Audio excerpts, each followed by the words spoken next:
Here we go then. For the second time of asking, someone's already having a bit of a wonder. That's a lag moment. Away we go.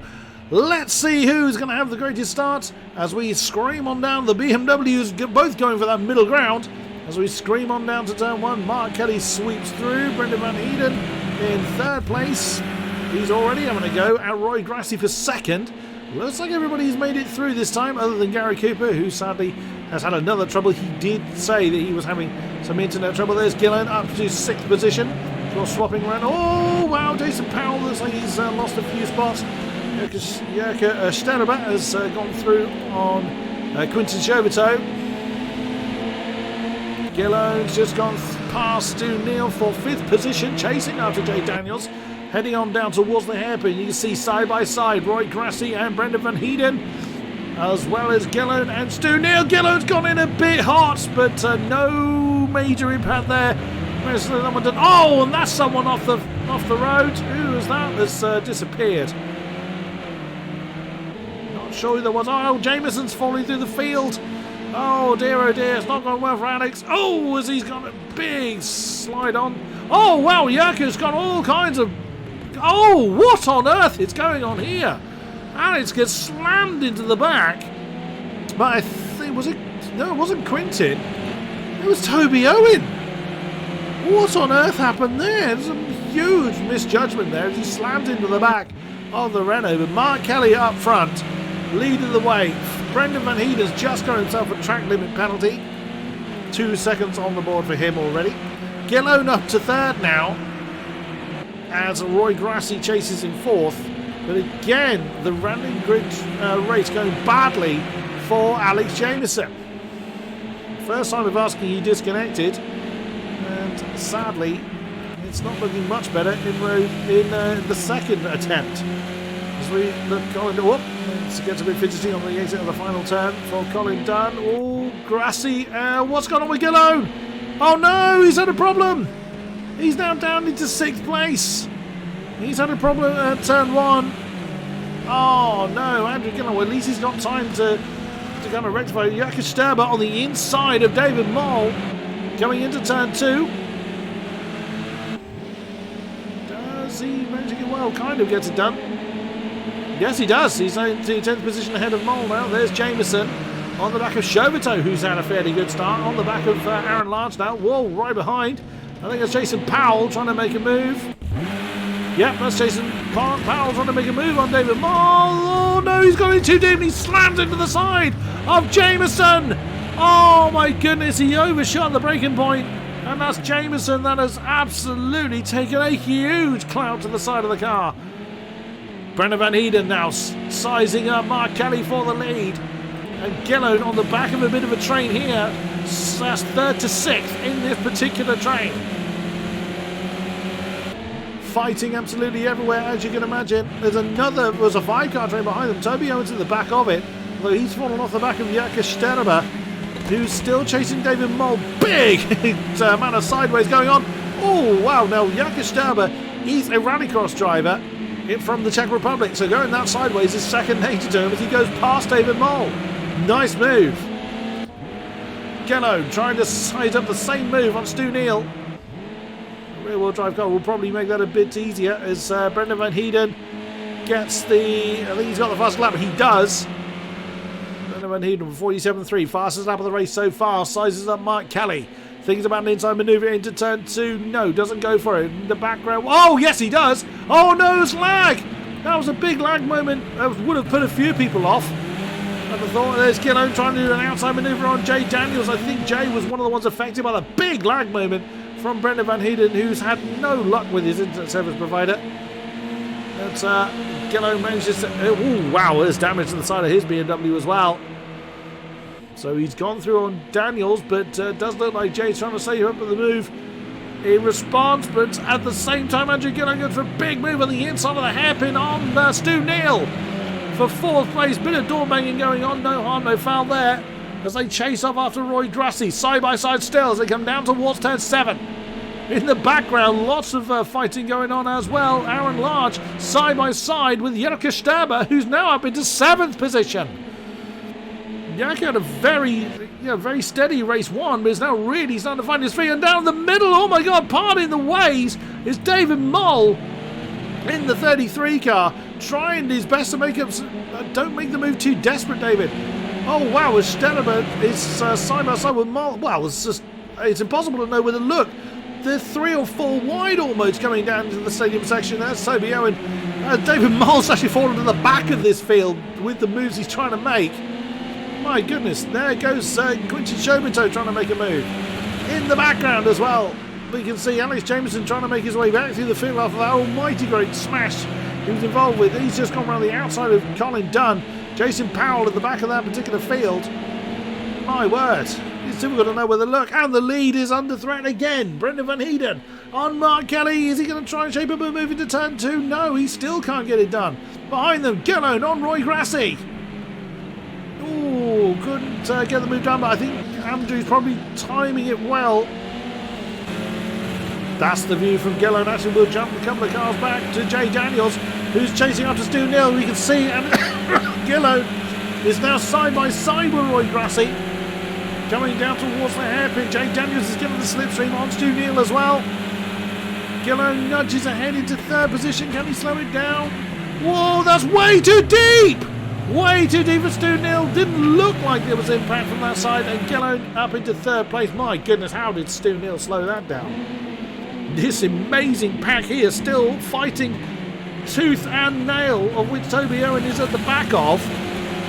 David Moll already ahead of us. Well, Toby Owen caught this particular pack actually. Not sure Toby Owen was originally in it. And P8, as you can see from the time he bought the bomb. Oh no, that's Quinton Shobito's been shoved off. I think Yerka must have missed his braking point, or Quinton was very early on the brakes. It's got sent off into Narnia. David Moll up into 9th place, pushing Jager Sterber forwards. Aaron Large has broken away from them. These 4 Renaults also beside. Oh no, there's Toby Owen that's sent off. They managed to recover. Quinton trying to return to the racing line, but Toby Owen was already in it. Toby and Quinton side by side coming down towards turn 12.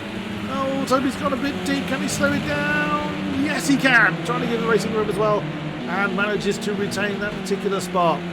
Woo-wee, my goodness, it was fighting everywhere, as tends to happen in the random grid races. Lovely amount of slidey ways going on from Jay Daniels. Andrew Gillone now with a 47 flat, his fastest lap of the race. As Brendan's made a little bit of a mistake, he fell a bit off the back of Mark Kelly, but has regathered his pace with the look of it. That's what the front 2 look like. Andrew Gillone absolutely on a chart. That first and second one was his. Has now just gone to Jay Daniels, so Jay is really charging as well. Trying to get past Stu Neal for 5th position. Absolutely amazing stuff. Few clumsy moves, few missed braking points in this race, but oh, again, just as I say, that's Stu Neal too deep into the hairpin, but does not slam into the back of Roy Grassi. And then you've got this almighty great pack here, which now is beginning to dissipate a little bit because Jager Sterber has broken free of it, I think. Well, a little bit, but now Jameson's on the back of it after his disastrous start. Quinton Shobito's got a bit too deep into the hairpin, and it's, Jason Powell's gone on the penalty board. There's a lot of people on the penalty board, so that in itself isn't really indicative of anything. Let's have a quick look at that. 2 for Brendan, 2 for Roy, 1 for Jay, and 3 for David Moll, 5 for Colin Dunn, and 3 for Jason Powell. Goodness me. It's difficult to know where to look at the moment. Let's have a look at our champion then.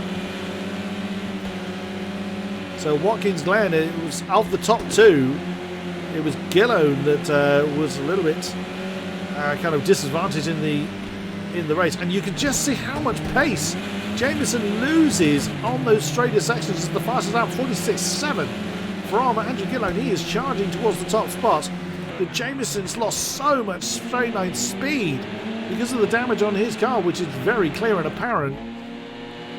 There you can see that Gillone's broken away from this 3-way battle for what is now 4th place between Roy Grassi, Stu Neal and Jay Daniels. Through turns 2, 3 and 4 onto the Parabolica. Jay Daniels falling off the back of this particular pack as Jager Sterber now gets on the penalty board with, what's he managed to get himself, a 2-second penalty, which with everyone else around him is not really going to be not really going to cost him too badly. I wouldn't be at all surprised if Gillo does catch the back of Brendan Van Heeden, who is really challenging for the lead again from Mark Kelly. Can't get it done though. Mark Kelly doing exactly what he needs to do. Oh, I wasn't sure what that was. Now Toby Owen is now suddenly challenging for 8th, well, 8th, 9th and 10th is all being challenged for. David Moll is up into 8th position now. This pack is just constantly changing. Jacke Sterber sizing up a mood. Looks like the inside on turn 8. Ooh, close. There may be a tiny bit of impact there, but nothing too bad at all. 9, 10. Down towards the arena. Alex Jameson, this will be where he loses out. Again, on board with him. You just see that pack just edges away, but he then closes back in on them in the corners. The cornering efficiency of the car has not changed. There goes Jacke Sterber on the inside. Oh, but no, bigger pardon. There was David Moll defending from Sterber. Coming into the arena. There's Toby Owen on the back of the Czech Republic newcomer. Trying to work his way through, trying to avoid the issues.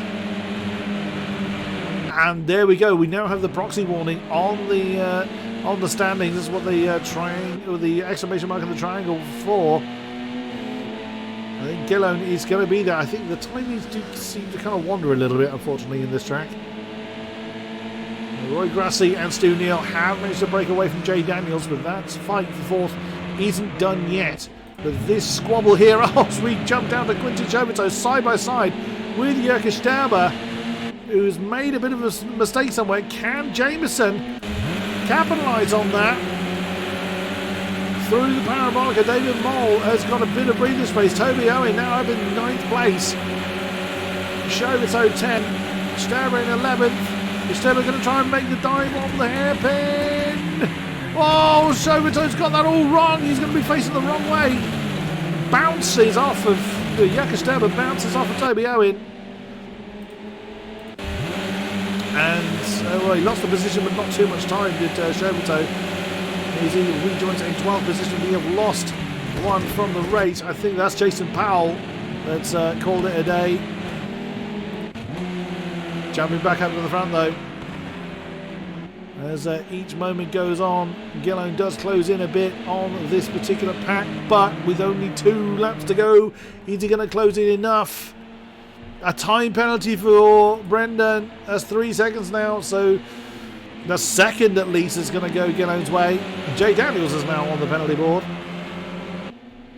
Goodness me. I did say at the beginning of the race that the penalties were not going to be kind. In the back of this. Oh, Brendan goes for a big move on the inside of turn 2 for the lead. Can he slow it down? Can Mark Kelly get that position back again? He does look like it, but this is giving Gillone all the run he needs. Side by side with the 2 Renaults down through the parabolica. Here comes Gillone to upset the party. Could he steal the lead from the both of them? Because they've had a compromised run into the parabolica. Oh my goodness, Mark Kelly, no, Brendan, sorry, is not having anything to do with that. He decides discretion is better. Balavala, and Gillone tries to get the drive on the inside of Mark Kelly, but can't quite get it done. That's completely changed the fight for the lead. Sterber is still having battles, this time with Alex Jameson, who's doing the best he can with a very broken car. Running their way through. Down towards the hairpin. Who's going to blink first in this particular run? Moll. Oh no, Jameson's round. Jameson, I think, got hit by Quinton Chauvetot. Wasn't quite looking at them, but again, Jameson and his race gets worse, and that Gillone's now up into the lead. Didn't see it happen, unfortunately. I was looking at the wrong fight, but Gillone has taken the lead on the penultimate lap. Brendan's still on for a good result though. Oh wow, very sideways for the Renault. Gillone's going to be hard to catch. He's difficult to catch at the best of times. Andrew Gillone could be on for the clean sweep here. Final lap of race number 2. Jay Daniels, another track limit penalty for him. As Brendan, I mean, he needs to get clear by 3 seconds. As it currently stands, he may well just opt to stay where he is. There's Roy Grassi still fighting off Stu Neal behind them. Again, Stu Neal doesn't really need to do anything. He's going to gain... Oh no! He's outbraked himself into turn 2. nudge on Gary Cooper. Fastest sector won by Brendan Van Heeden. Is Brendan going to try and make a move though? I'll fight for Alex Jameson and Quintin Chauvetot coming into turn 1. Quintin has gotten ahead of the champion though. I think Brendan's got no choice. He's going to have to stay where he is. But still, he's got that 3-second penalty and he is not or is he? Oh yes he is. He's 5 seconds ahead of Roy Grassi. So yeah, he's not going to fall out of the podium positions unless it all goes wrong in this final lap. And that's Mark Kelly that's gone too wide. He's ridden the curbs and that's given, on track at least, 2nd position to Brendan Van Heeden. And Andrew Gillones, thank you very much. I'm going to dance off into the distance as they come back into the stadium section again. I mean, I don't think Brendan's not got enough time to build up that 3-second gap that he would need to retain that position. As Toby Owen and David Marler side by side coming into turn 8. Nicely driven. Jacques Sterber still trying to join in with that particular battle. Toby Owen still right in there, still side by side with Mole. As David Mole has regained that 8th position, but here comes Jacques. My goodness, he's found his confidence. Side by side with Owen on the inside of turn 11, and he's got the position. As the top 3 across the line, Gillone has taken the 2nd win of the night. Mark Kelly 2nd, Brendan Van Heeden 3rd. Stu Neal has, of course, inherited that position, 4th position from Roy Grassi. Jay Daniels takes 6th. Aaron Lars 7th. We really haven't had a chance to look at them. There's David Moll being chased home by Jacques Sterber. Penalties will dictate these finishing positions. Let's see how they fall. David Moll crosses the line. Jacques Sterber is going to cross the line in 9th. Toby Owen crosses the line in 10th. Do they change? Moll drops to 10th. Jacques Sterber takes 8th. Alex Jameson is going to cross the line in 11th place. Quintin Chauvetot 12th. And Colin Dunn rounds out the field. My